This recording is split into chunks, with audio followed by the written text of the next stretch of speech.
5933 Lubbock Avenue in La Mesa. Going to go ahead and do my digital inspection. We always start underneath the eaves, and what we're looking for is any kind of water intrusion that we can see coming through the eaves. This home is very well maintained. I haven't found any kind of staining or anything, except for that one little spot right there. And not sure what's causing that or where that little drop is coming from. But you can actually see there were drops next to it. Now, sometimes those come between the rain gutter and the fascia, but that actually looks like it's coming the other direction. So just a little tricky spot. All the way down the side of the house, we see those intake vents. That's a good sign. We're gonna go ahead and look for exhaust ventilation once we get up on the roof. We wanna make sure our attics are very well ventilated. It helps preserve our roofs and keeps our homes more energy efficient. The home's got rain gutters that are in good shape, and all the way around the house. That's a good sign. Let's go ahead and jump up on the roof, take a look at what we see.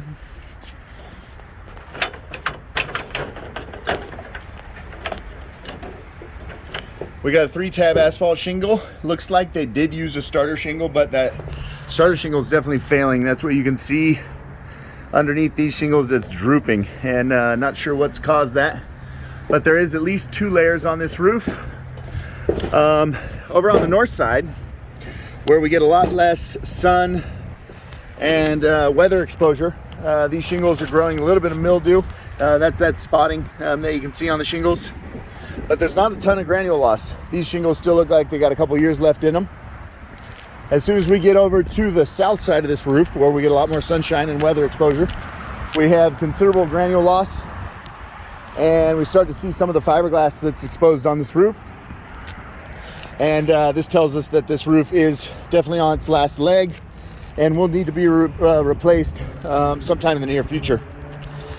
We start to see little pieces of shingles missing. That's just one on the edge. There's not a ton of them missing around the roof, but we do see a repair down here. Typically, the first course of shingle at the fascia or at the rain gutter is the first to go. Basically, as the wind hits the building, that's the most susceptible shingle. So we can see these brand new shingles right here. That most likely tells us that there was a course of wind damage shingles that had to be replaced. And anytime we see repairs on a roof, that's an indication that we are somewhere near the life expectancy of this roof. A professional way to do an overlay or add another layer of shingles is to install all new flashings on the roof. Unfortunately, when they did this roof, they did not replace all the flashings. They just went over the top of them, and then they're relying on all this mastic. The mastic is failing, and definitely needs to have another layer coated on there immediately to make sure that this roof is waterproof. If we look into the sun, we can really start to see that shine. The shiny edge around each shingle is the exposed fiberglass, and that's again just telling us that these things are on their last leg. We see probably 30 or 40% granule loss, and at this point in the life of the shingle, it begins to shed granules just faster and faster.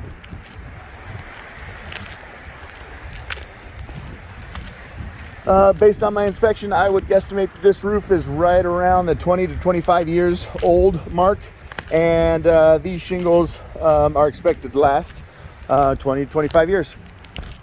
I'm surprised that the hip caps and the ridge caps are not completely disintegrating. Typically those will wear out first, but these ones don't look like they've been replaced, and they look like they're similar condition to the rest of the roof.